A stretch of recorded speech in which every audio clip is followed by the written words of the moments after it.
Students, our next question is, a particle is moving on circular path of radius 2 meter and its time dependent angular position is t square minus 4 radian.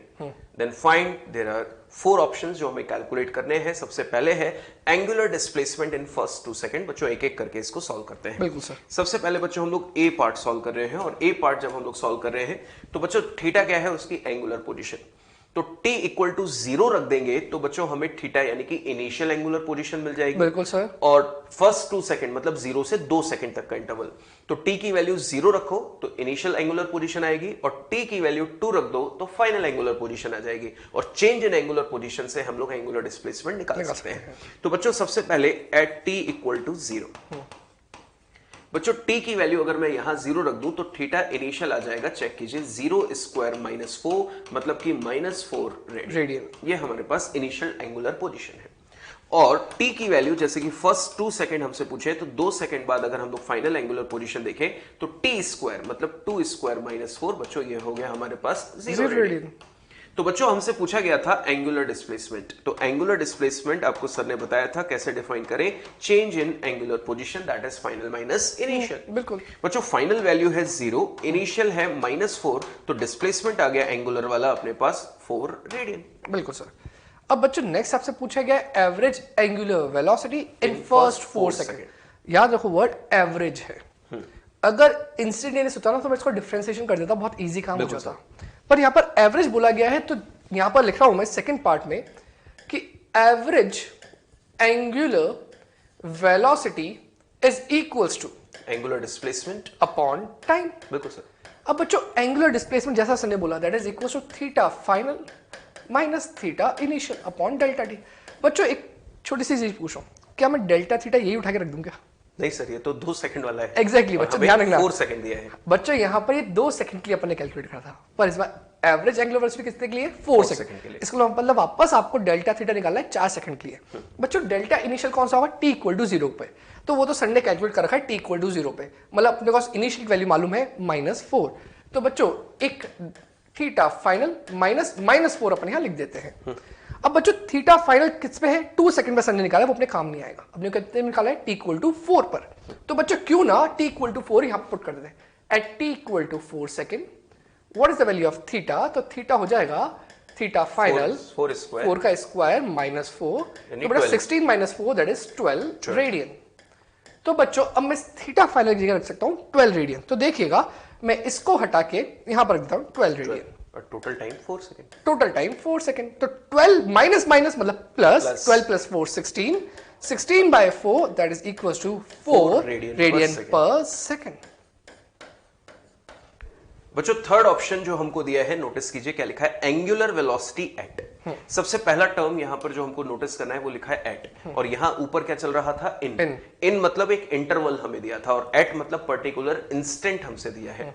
तो बच्चों जब हमें instant दिया है eight t equal to 5 तो instantaneous velocity हम लोग निकालने के लिए क्या करेंगे? इंस्टेंटेनियस एंगुलर वेलोसिटी निकालने के लिए जो थीटा है उसको टाइम के रिस्पेक्ट में डिफरेंशिएट करेंगे तो हमारे पास ओमेगा का रिलेशन आ जाएगा और उसमें t की वैल्यू प्लेस करेंगे. तो बच्चों हम लोग नेक्स्ट पेज पर इसको डिस्कस कर रहे हैं. थीटा की वैल्यू t स्क्वायर माइनस 4 और टाइम हमें दिया है 5 second. Theta is equal to t square minus 4. Students ये अपनी इक्वेशन थी और जैसा हमने डिसाइड किया कि सबसे पहले ओमेगा निकाल लेते हैं इसको डिफरेंशिएट करके d थीटा अपॉन dt. तो बच्चों अगर हम लोग इसको डिफरेंशिएट करेंगे टाइम के रिस्पेक्ट में तो t स्क्वायर का कितना होगा? 2t, और 4 एक कांस्टेंट है उसका डिफरेंशिएशन 0. बिल्कुल सर. तो बच्चों ये हमारे पास ओमेगा का t डिपेंडेंट रिलेशन आ गया है यानी कि टाइम डिपेंडेंट. अब हमें t इक्वल टू कितना दिया गया था? 5 सेकंड पर ओमेगा कैलकुलेट कीजिए एट t इक्वल टू 5. तो बच्चों ओमेगा हम लोग जब कैलकुलेट करेंगे तो 2 इंटू 5 एट दैट इंस्टेंट ये जो ओमेगा होगा वो होगा 10 रेडियन पर सेकेंड, जो कि ओमेगा की इंस्टेंटेनियस वैल्यू है एट t इक्वल टू 5. और इसी तरह से अलग अलग टाइम की वैल्यू रख के ओमेगा की वैल्यू निकाली जा सकती है. बिल्कुल सर. नेक्स्ट बच्चों इसके बाद फोर्थ आपको दे रखा है angular acceleration at t equal to 10 second. क्या बच्चों यहां पर वापस वही वर्ड है एट. इसका मतलब ये बात कर रहे हैं इंस्टेंटेनियस एंगुलर एक्सेलरेशन की. अब बच्चों एंगुलर एक्सेलरेशन कैसे निकलता है? एंगुलर वेलोसिटी का डिफरेंशिएशन या फिर थीटा का double differentiation with respect to time. तो बच्चों जब सर ने प्रीवियस क्वेश्चन में पहले एक बार डिफरेंशिएशन कर ही चुके हैं तो अपन उसी को यूज कर रहे हैं. वापस देखिएगा नेक्स्ट पेज पर. बच्चों मैं लिख सकता हूं फोर्थ पॉइंट में alpha is equals to d omega by d t. अब बच्चों ओमेगा कितना है? 2t। 2t। तो बच्चों यहां लिख सकता हूं मैं d/dt ऑफ 2t। यहां से बच्चों मेरे पास आंसर आया 2। मतलब ये जो अल्फा है ये टाइम डिपेंडेंट नहीं है, मतलब कांस्टेंट हुआ। कांस्टेंट हुआ। तो बच्चों अगर मुझसे पूछे कि t बराबर 10 सेकंड में ओमेगा अल्फा कितना है, तो मैं बोलूंगा alpha at t equals to 10 second is also 2 radian per second square. t equal to 5 second also 2 radian per second square. मतलब अल्फा ऑलवेज रिमेन कांस्टेंट। बिल्कुल। सो स्टूडेंट्स, इस क्वेश्चन के बाद आगे बढ़ते हैं और यहां पर हेडिंग हमको दी गई है relation between linear and angular velocity. बिल्कुल सर। बच्चों एक बहुत इंपॉर्टेंट रिलेशन है और मानकर चलिए कि आगे रोटेशन चैप्टर तक भी हमें रेगुलर यूज को इसका करना पड़ेगा और एक अच्छा रिलेशन हमको दिया है। तो बच्चों सबसे पहली चीज अगर हम लोग बात करें relation between linear and angular velocity, तो इस डायग्राम को हम लोग ऑब्जर्व करते हैं। बच्चों मानकर चलिए कि एक पार्टिकल है, ये हो गया सर्कल का सेंटर। बच्चों हम लोगों ने सर्कुलर पाथ का एक छोटा सा हिस्सा बनाया हुआ है सिर्फ इसको समझने के लिए।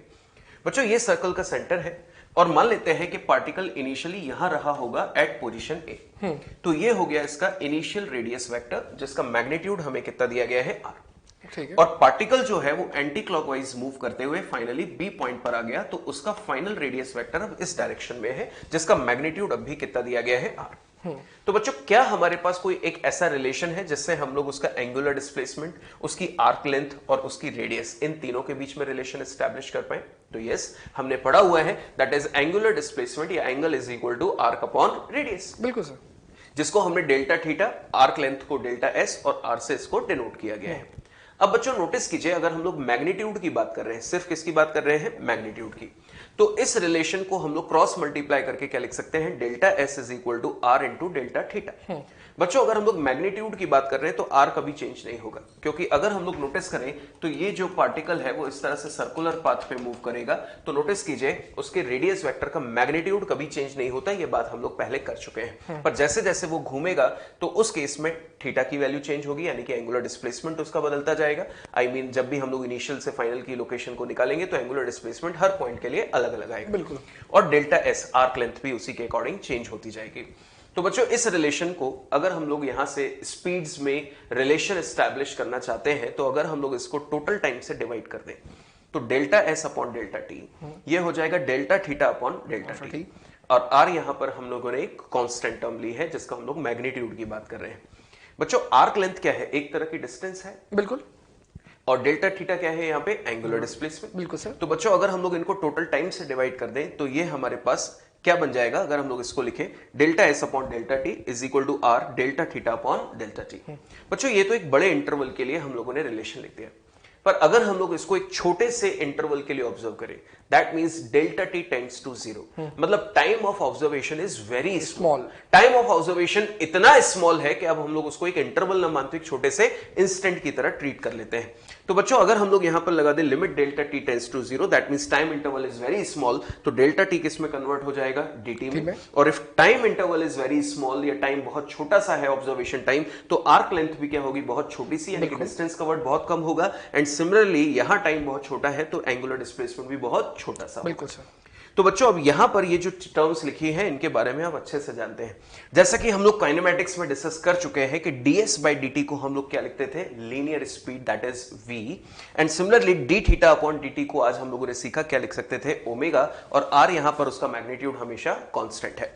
तो बच्चों ऑब्जर्व कीजिए v equal to omega r, this is the relation between linear and angular variables. और बच्चों ये वाला जो रिलेशन है वो बहुत ज्यादा इंपॉर्टेंट है, हमें लगातार इसको यूज करना है। ठीक है। और बच्चों जैसा कि आप देख पा रहे हैं कि ये जो रिलेशन है वो स्केलर फॉर्म में लिखा है, और ध्यान रखें कि स्केलर फॉर्म में ही हमें इसका सबसे ज्यादा यूज करना है। पर इसको वेक्टर फॉर्म में कैसे रिप्रेजेंट करते हैं उसमें लिखा हुआ है vector v is equal to vector omega cross vector r। बिल्कुल।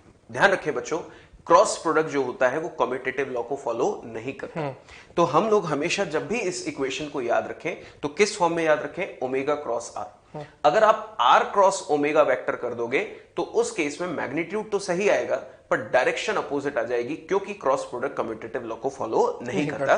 तो इसका सही तरीका है vector v is equal to omega cross vector r। पर रिमेंबर इसको यूज कैसे करना है और ये रिलेशन हमारे लिए कैसे हेल्पफुल है या हमें कैसे डायग्राम में हेल्प करता है डायरेक्शंस निकालने के लिए, वो हम लोग आगे डिस्कस करते हैं। बिल्कुल सर। तो बच्चों जैसे सर ने आपको बताया v vector equals to omega vector cross r vector. अब बच्चों जब भी क्रॉस प्रोडक्ट होता है अपन right hand thumb rule use कर सकते हैं। सर ने क्या सिखाया था, जब भी राइट हैंड थंब रूल होता है तो फिंगर्स और थंब को एक दूसरे के 90 डिग्री पे रखना है। बिल्कुल। अब बच्चों ध्यान रखना, फिंगर किसको मारना है, कर्ल किसकी तरफ करना है। तो जो अपना फर्स्ट वेक्टर होता है ओमेगा जैसे, उसकी डायरेक्शन में फिंगर्स रखनी है। अब बच्चों एक मिनट डायग्राम में देखिए, क्या यहां पर ये एंटी क्लॉकवाइज चल रहा होगा, इसी कारण तो बच्चों ओमेगा कहां आएगा, ऊपर। अब ओमेगा अपने को मालूम पड़ गया। क्या रेडियस वेक्टर अपन ने ऐसा शो कर रखा है बच्चों, अगर ये रेडियस वेक्टर को एक्चुअली में यहां तक शो करते पर आपको समझाने के अपन ने उसको एक्सटेंड कर दिया बाहर तक। मुझे ढूंढना है कि वी वेक्टर का डायरेक्शन जो मैंने बना रखा है वो सही है या गलत है, तो अपने को चेक करना है with the help of this cross product. तो बच्चों ध्यान से देखिएगा, अगर मैं ये ओमेगा की बात कर रहा हूं, ये ओमेगा मेरे फिंगर्स की तरफ मतलब ऊपर, और जो मैं कर्ल करना है वो कर्ल दूसरे वेक्टर की तरफ करना है, ओमेगा की तरफ तो अपनी फिंगर्स, और कर्ल करना है दूसरे वेक्टर की तरफ। क्या अपना आर वेक्टर इधर है, तो अगर मैं यहां से ऐसे रोटेट करता हूं फिंगर ओमेगा की तरफ, क्या मेरा आर कुछ बाहर निकला हुआ है, मतलब इधर निकला हुआ है, ऐसे रोटेट करता हूं तो जो मेरा थंब का डायरेक्शन होगा वो आपको क्या देगा, वेलोसिटी वेक्टर। बच्चों करके देखिए यहां पर, क्या यहां पर ये ओमेगा आर की तरफ मैंने इसको रोटेट करा, तो क्या जो मेरा थंब है वो वेलोसिटी का डायरेक्शन दे रहा है, इसका मतलब वेलोसिटी का डायरेक्शन मेरा थंब प्रोवाइड करेगा। तो फर्स्ट वेक्टर की तरफ अपने फिंगर्स, कर्ल करना है दूसरे वेक्टर की तरफ, और जो रिजल्टेंट थंब का डायरेक्शन आएगा वही आपको वी का डायरेक्शन प्रोवाइड करेगा। बच्चों तो यहां से कितना आसान हो गया, अगर आप कहीं पर भी बनाओ आर वेक्टर तो आप उस टाइम पर वी वेक्टर आप इजीली ढूंढ सकते हो। सर एक बार यहाँ पर जैसे प्रीवियस स्लाइड में हम लोग डिस्कस कर रहे थे कि आर क्रॉस ओमेगा यहाँ पे अपोजिट डायरेक्शन देगा, एक बार वो भी आप प्रूव बिल्कुल करके सर। बता दीजिए। तो बच्चों जैसे सर ने बोला कि अगर ऐसा होता v equals to R cross omega, तो वो गलत क्यों होता या अपोजिट डायरेक्शन क्यों देता। तो बच्चों अपन ने क्या सीखा, पहले वेक्टर की तरफ अपनी फिंगर्स और कर्ल करना है दूसरे वेक्टर की तरफ। तो इस बार मुझे अपने हाथ को आर की तरफ रखना पड़ेगा, और ओमेगा की तरफ ऐसा कर्ल करूंगा तो मेरी वेक्टर वेलोसिटी जो आ रही है वो बाहर की साइड आ रही है, जबकि वो तो एंटी क्लॉकवाइज घूम रहा है, मतलब वेलोसिटी तो अंदर की तरफ ही होगी।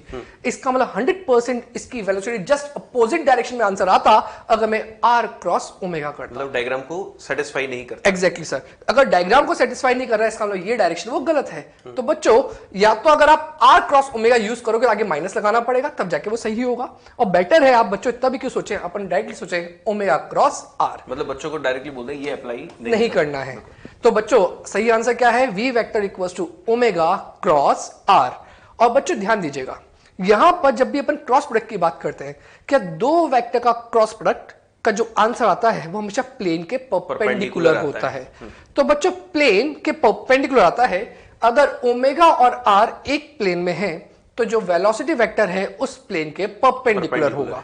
तो बच्चों क्या कह सकते हैं, क्या वेलोसिटी वेक्टर आर के परपेंडिकुलर भी है और ओमेगा के परपेंडिकुलर भी है, और ओमेगा और आर भी एक दूसरे के परपेंडिकुलर है। तो बच्चों अगर तीनों वेक्टर एक दूसरे के परपेंडिकुलर है तो ध्यान दीजिएगा, अगर मैं इसको लिख सकता हूं v equals to omega R sine theta N cap, क्या इसको अपन ऐसे ही तो सॉल्व करते थे। ये थीटा किसके बीच का एंगल होता था, ओमेगा और आर के बीच का, दोनों वेक्टर्स के बीच का एंगल।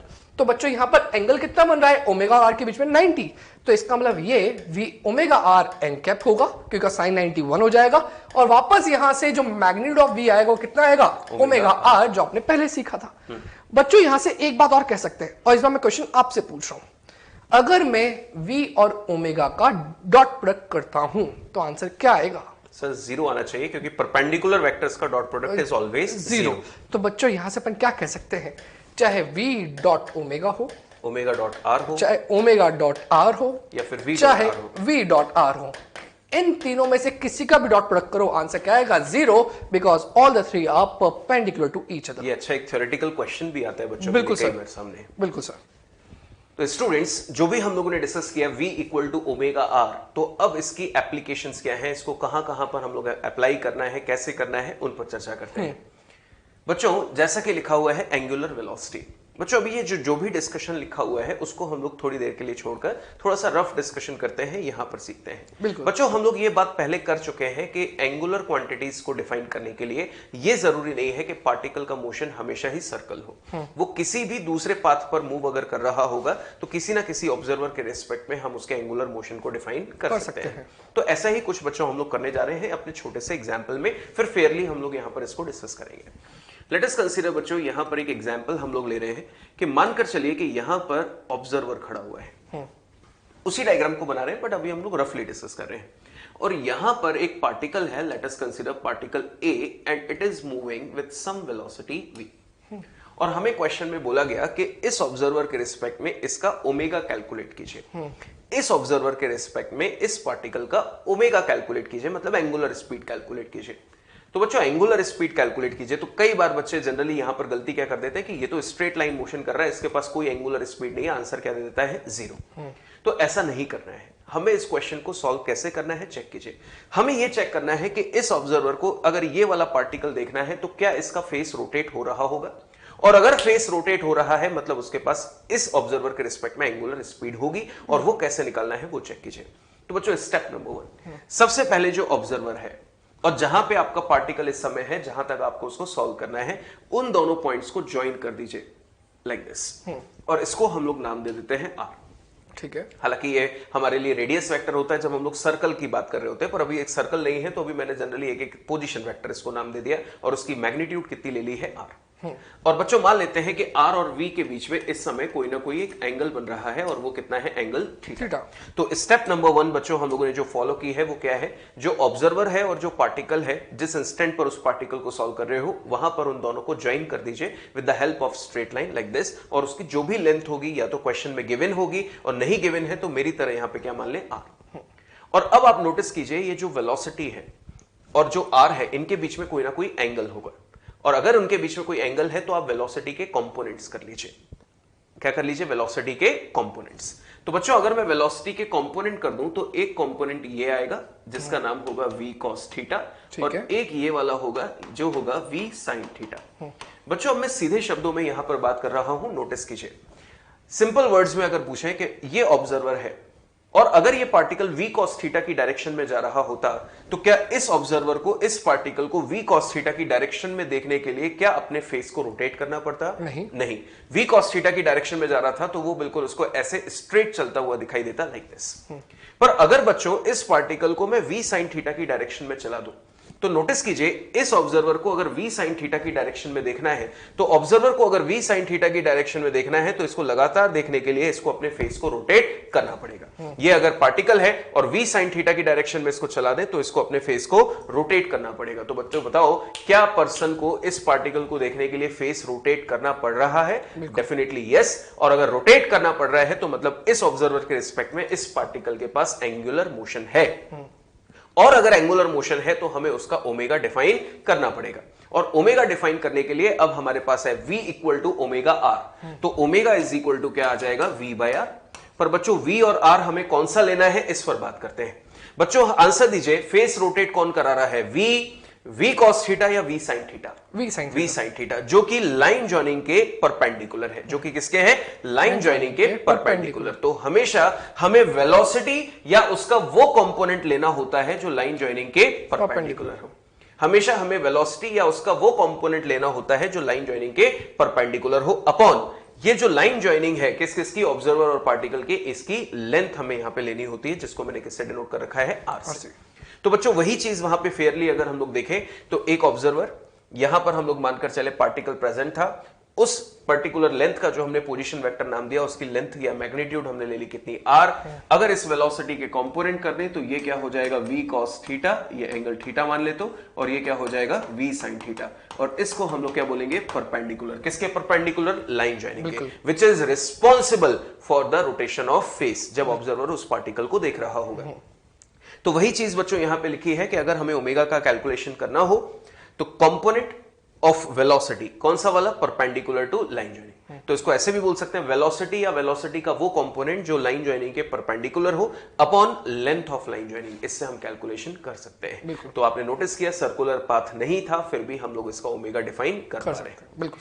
तो क्या सर यहां पर हम लोगों को ऐसा भी पूछा जा सकता है क्या कि डायरेक्शन क्या होगी इसमें ओमेगा की?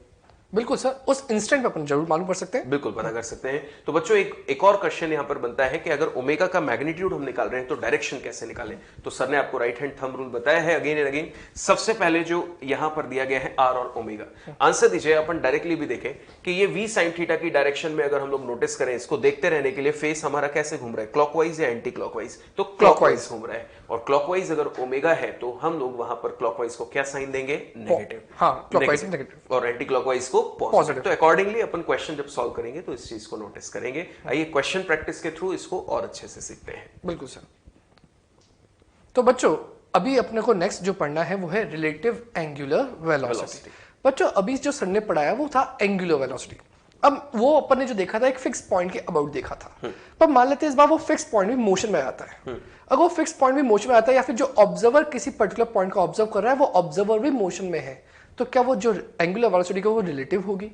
तो बच्चों रिलेटिव एंगुलर वेलोसिटी के अंदर भी कंसेप्ट अपन वापस वही यूज करेंगे जो काइनेमेटिक्स में यूज करा था। अपन ने काइनेमेटिक्स में क्या सीखा था कि अपनी वेलोसिटी अगर अपन किसी को ऑब्जर्व कर रहे हैं तो अपनी वेलोसिटी उस पर्टिकुलर ऑब्जर्विंग पॉइंट को दे दो but in the opposite direction, और उसके बाद आप सॉल्व करो तो आपका रिलेटिव आंसर बिल्कुल सही आएगा। बट बच्चों सर ने क्या बोला कि यहाँ पर सर्कुलर मोशन के लिए रेस्पॉन्सिबल कौन सी वेलोसिटी होती है? जो लाइन जॉइनिंग के परपेंडिकुलर होगी। इसका मतलब अगर जो ऑब्जर्वर है उसकी भी हो सकता है दो कंपोनेंट ऑफ वेलोसिटी हो, तो अपने को वही कंपोनेंट ऑफ वेलोसिटी काम की है जो लाइन जॉइनिंग के परपेंडिकुलर है। बच्चों उस वेलोसिटी को पार्टिकल को दे दो जिसको आप ऑब्जर्व कर रहे हो इन द अपोजिट डायरेक्शन, और उसके बाद वही फॉर्मूला लगाओ जो सर ने सिखाया, तो आपका आंसर रिलेटिव का भी आ जाएगा। देखिए बच्चों कैसे होगा। बच्चों मान लेते हैं यहाँ पर पार्टिकल ए, पार्टिकल बी। अभी अपन यहाँ पर विद रेस्पेक्ट टू बी की बात कर रहे हैं कि बी ए को ऑब्जर्व कर रहा है। अगर बी ए को ऑब्जर्व कर रहा है तो मैंने यहाँ पर क्या करा वो देखें, मैंने इस ब्लैक लाइन को एक्सटेंड कर दिया, इस एंगल को मैंने मान लिया अल्फा। सिमिलरली बच्चों मैंने इस एंगल को मान लिया बीटा। बच्चों velocity of A V A लिख दिया and velocity of B V B लिख दिया। बच्चों यहां पर ये तो अपने सिंपल नोटेशंस क्रिएट कर दिया। अगर मुझे मालूम है कि मुझे वही वेलोसिटी काम की है जो लाइन जॉइनिंग के परपेंडिकुलर है, क्या ये वी ए लाइन जॉइनिंग के परपेंडिकुलर है या नहीं है? नहीं है। इसका अलग कंपोनेंट्स करने पड़ेंगे। बच्चों क्या इसका एक कंपोनेंट तो यहां पर आएगा that is equal to V A cos alpha. क्या ये अलोंग लाइन जॉइनिंग है या perpendicular to line joining? Along line joining. इसका मतलब ये भी अपने काम का नहीं है, तो अपने लिए काम का होगा इधर वाला component that is V A sine alpha which is perpendicular to R. बच्चों मैंने बी से ए के बीच में लेंथ बोल दिया आर, तो ये बच्चों ये हो गया वी ए साइन अल्फा। क्या जो ऑब्जर्व कर रहा है मतलब बी ए को ऑब्जर्व कर रहा है, क्या ऑब्जर्वर भी मोशन में है? बिल्कुल है। इसके भी वापस दो वेलोसिटी कंपोनेंट करो। क्यों कर रहे हैं? Because this V B is not perpendicular to R. अब बच्चों लाइन जॉइनिंग के परपेंडिकुलर नहीं है तो कंपोनेंट्स करो। कंपोनेंट्स करे तो यहां पर एक कंपोनेंट तो इधर आएगा और एक कंपोनेंट लाइन जॉइनिंग के अलोंग आएगा। क्या बच्चों जो एक कंपोनेंट लाइन जॉइनिंग के अलोंग होगा वो होगा V B cos beta, and जो इधर होगा वो होगा वी बी साइन बीटा। तो बच्चों यहां पर अपने सारे कंपोनेंट्स बना दिए। अब ध्यान दीजिएगा जो अपने सीखा था काइनेमेटिक्स में, क्या बी ऑब्जर्वर है? किसको ऑब्जर्व कर रहा है? ए को। अगर वो ए के मोशन को ऑब्जर्व कर रहा है तो बी अपने आप को रेस्ट पे मानेगा और अपनी परपेंडिकुलर वेलोसिटी ए को दे देगा इन द अपोजिट डायरेक्शन। मैंने कहा perpendicular velocity, perpendicular to what? Line joining R. तो बच्चों अगर मैं इसका वापस डायग्राम बनाता हूं तो ये बी। बच्चों मेरे को बी की अलोंग द लाइन जॉइनिंग से कोई मतलब ही नहीं है वेलोसिटी से, बिकॉज मुझे ओमेगा रिलेटिव ढूंढना है। अब बच्चों मैंने सिर्फ इसका परपेंडिकुलर वेलोसिटी बनाई जो ए के पास पहले से थी वी ए साइन अल्फा, और इसकी अपोजिट में इसकी अपोजिट उसका दे देंगे। तो बच्चों मैं इसको अलग से रिप्रेजेंट भी कर रहा हूं कि बी का डायरेक्शन कहां था? इस डायरेक्शन में। इसका जस्ट अपोजिट, क्या इसका जस्ट अपोजिट भी इसी डायरेक्शन में आएगा? बिल्कुल सर। और उसकी वैल्यू क्या होगी? V B sine beta. तो बच्चों बी के रेस्पेक्ट में अब ए के पास सेम डायरेक्शन में दो वेलोसिटीज है, कि अगर सेम डायरेक्शन में तो दोनों को ऐड कर देंगे। अगर दोनों को ऐड कर दिया तो हो जाएगा we A sine alpha plus we B sine beta, और ये कितना हो गया? आर। तो I can say omega relative is V A B. बच्चों ये ऐसा लिखा हुआ है V A B perpendicular upon are A B. बच्चों यहां पर ये जो ए है ये नीचे है, तो यहां पर ध्यान दीजिएगा वी ए बी परपेंडिकुलर मतलब velocity of A with respect to B but line joining के perpendicular upon are A B मतलब ए और बी के बीच में लाइन जॉइनिंग का डिस्टेंस। तो इसी को मैं लिख सकता हूं, क्या हो जाएगा? We A sine alpha plus we B sine beta. तो v A sine alpha plus we B sine beta upon are A B. क्या ए और बी के बीच का डिस्टेंस कितना है? आर। और बच्चों यही कहलाएगा ओमेगा रिलेटिव। इसका मतलब ये हुआ कि जो रिलेटिव ओमेगा होगा उसका निकालने का तरीका वापस वही है जो काइनेमेटिक्स में सीखा था। सो स्टूडेंट्स, इसका एक एग्जांपल डिस्कस कर लेते हैं। जैसा सर ने आपको सिखाया, हमें वही वेलोसिटीज लेनी होती है जो लाइन जॉइनिंग के परपेंडिकुलर है, और उसी के लिए हम लोग रिलेटिव कॉन्सेप्ट्स अप्लाई कर रहे हैं to find the value of omega of A with respect to B. तो बच्चों, मान लेते हैं कि यहां पर एक एग्जांपल हमको दिया है जिसमें दो पार्टिकल्स हैं ए और बी, और इनकी रिस्पेक्टिवली वेलोसिटीज और इनके एंगल ऑफ इंक्लिनेशन हमको ऑलरेडी गिवन है। बच्चों ऑब्जर्व कीजिए, ए और बी को स्टेप नंबर 1 क्या होती थी, जो दो पार्टिकल है ए और बी उनको ज्वाइन कर दीजिए with the help of a line. तो उसकी लेंथ हमें ऑलरेडी क्वेश्चन में कितनी गिवन है, आर। उसके बाद बच्चों हमारे पास जो दूसरा कॉन्सेप्ट होता था वो क्या होता था कि जो वेलोसिटीज है चेक कीजिए आर के परपेंडिकुलर है या नहीं। अगर परपेंडिकुलर है तो बहुत अच्छी बात है, वही कंसीडर करनी है, और अगर परपेंडिकुलर नहीं है तो हमें उस कंपोनेंट पर काम करना है जो उसके परपेंडिकुलर हो, यानी कि कंपोनेंट्स करना पड़ेंगे। तो बच्चों ये वाला कंपोनेंट जो होगा वो कितना होगा, वी बी साइन थीटा 1, और ये वाला कौन सा होगा, वी ए साइन थीटा 2। बच्चों क्या लगता है, मैं दूसरा कॉस कंपोनेंट मार्क करूं या इसी से काम चल जाएगा? सर इसी से काम चल जाएगा। बिल्कुल। अब बच्चों किसके रिस्पेक्ट में किसको ऑब्जर्व करना है ये हमारी चॉइस है, क्योंकि एग्जाम्पल हमको दिया है, हम किसी के भी रिस्पेक्ट में कुछ भी ऑब्जर्व कर लेते हैं। क्या लगता है सर, हम लोग किसके रिस्पेक्ट इस बार ए के रिस्पेक्ट में ऑब्जर्व करते हैं? ए के रिस्पेक्ट में ऑब्जर्व करते हैं। तो बच्चों ए के रिस्पेक्ट में ऑब्जर्व करते हैं, तो ए हमारे लिए है ऑब्जर्वर, बिल्कुल, इसको रोक देते हैं। और बी के पास एक ऑलरेडी आर के परपेंडिकुलर वेलोसिटी थी, कौन सी, वी बी साइन थीटा 1, ये हमारे पास है। तो बच्चों क्या लगता है कि जो ए की परपेंडिकुलर वाली वेलोसिटी थी लाइन जॉइनिंग के अलोंग, अब ए को मैं रोक चुका हूं, तो इस वेलोसिटी का मैं क्या करूं, इसको बी को दे देते हैं अपोजिट डायरेक्शन में। तो बच्चों बी को अगर अपोजिट डायरेक्शन में दे दें तो ए की वेलोसिटी बी को जब अपोजिट डायरेक्शन में देंगे तो ये क्या हो जाएगा, वी ए साइन थीटा 2। बिल्कुल सर। अब बच्चों नोटिस कीजिए कि यहां पर जब हमें कैलकुलेशन करनी है तो बी के पास अब दो वेलोसिटीज आ चुकी हैं, एक ऊपर और एक नीचे, और आपको पता है कि इन दोनों में से जो बड़ी होगी हमेशा हमें बड़ी में से छोटी को सब्ट्रैक्ट करना होगा, क्योंकि हम मैग्नीट्यूड्स निकाल रहे हैं। तो बच्चों अगर मुझे यहां पे ओमेगा निकालना हो, किसका ओमेगा निकालना हो, बी का, किसके रिस्पेक्ट में, ए के रिस्पेक्ट में। तो बच्चों नोटिस कीजिए, अगर इन दोनों की वैल्यूज मुझे गिवन नहीं है तो मैं क्या लिखूंगा, V B sine theta 1 positive difference किसके साथ, V A sine theta 2 upon length of line joining which is equal to R. इस तरह से क्वेश्चन सॉल्व करेंगे। और बच्चों अगर ये मानकर चलिए कि इस ऑब्जर्वर के रिस्पेक्ट में ऊपर जा रहा है, तो राइट हैंड थंब रूल से अगर हम लोग देखें तो ये हमें कैसे जाता हुआ दिखाई दे रहा है, इस डायरेक्शन में, लाइक दिस, ऐसे जाता हुआ दिखाई दे रहा है। तो अगर ये हमें ऐसे जाता हुआ दिखाई दे रहा है तो ये क्लॉकवाइज हो गया, मतलब ओमेगा कैसा होगा, नेगेटिव। और अगर इस डायरेक्शन में मूव किया आर के परपेंडिकुलर तो ये हमें कैसे एंटी क्लॉकवाइज जाता हुआ नजर आएगा, तो ओमेगा कैसा हो जाएगा, पॉजिटिव। तो अकॉर्डिंगली हम लोग आंसर दे सकते हैं, पर जनरली हमसे यहां पर सिर्फ मैग्नीट्यूड्स पूछे। Exactly sir. तो बच्चों इसी के ऊपर एक क्वेश्चन और देखते हैं। Two moving particles P and Q are 10 meter apart at any instant. Velocity of P is 8 meter per second. That of Q is 6 meter per second at 30-degree angle with line joining P and Q. Calculate the angular velocity of P with respect to Q. इसका मतलब अपने को Q को observer मानना है। अगर बच्चे omega of P with respect to Q ढूंढना है, तो बच्चों Q ना यहाँ पर अपन वही बात करें, बच्चे 30 डिग्री ये इसके वेक्टर और लाइन पी क्यू के बीच में दे रखा है। तो यहां पर अपने को बता रखा है 10 मीटर अपार्ट है, इसका मतलब पी और क्यू के बीच का डिस्टेंस कितना हो गया, 10 metre. Velocity of P is 8 metre per second. बच्चों ये इसकी वैल्यू है 8। Similarly velocity of Q is 6 metre per second which is 6 metre per second. बच्चों क्यों ना अपन से वही कंपोनेंट मार्क करें जो इस लाइन जॉइनिंग के परपेंडिकुलर है। अच्छा मार्क क्यों करना पड़ रहा है, क्या है, जो वेलोसिटी वेक्टर है ये लाइन जॉइनिंग के ना तो प्रॉपर्ली अलोंग है ना ही प्रॉपर्ली परपेंडिकुलर है, किसी एंगल पे है उनके अलावा। इसका मतलब अपने को इसके कंपोनेंट्स करने पड़ेंगे। तो जैसा सर ने कहा था सिर्फ वही कंपोनेंट्स मार्क करो जो इसके रोटेशन, रिवॉल्यूशन या रोटेशन के लिए रिस्पॉन्सिबल है, मतलब परपेंडिकुलर वाले। तो आप कह सकते हैं यहां पर अगर मैं इस 8 का ये वाला कंपोनेंट करता हूं तो ये एंगल 30 डिग्री है, तो ये हो जाएगा 8 sin 30। और बच्चों सिमिलरली अगर 6 मीटर पर सेकंड का डाउनवर्ड कंपोनेंट मैं कर रहा हूं तो again this is 6 sin 30 metre per second में। बच्चों 8 sin 30 का मतलब हो गया 4 मीटर पर सेकंड, और इसका मतलब हो गया 3 मीटर पर सेकंड। अब बच्चों विद रेस्पेक्ट टू क्यू बोला है, तो देखो क्यू को रेस्ट पर अज्यूम कर लेते हैं। अगर क्यू को रेस्ट पर अज्यूम कर लिया तो क्यू अपनी परपेंडिकुलर वेलोसिटी पी को दे देगा अपोजिट डायरेक्शन में। तो पी के पास तो पहले से ही एक थी, दैट इज 4, और Q का डाउनवर्ड डायरेक्शन था, तो अपोजिट डायरेक्शन क्या होगा, अपवर्ड।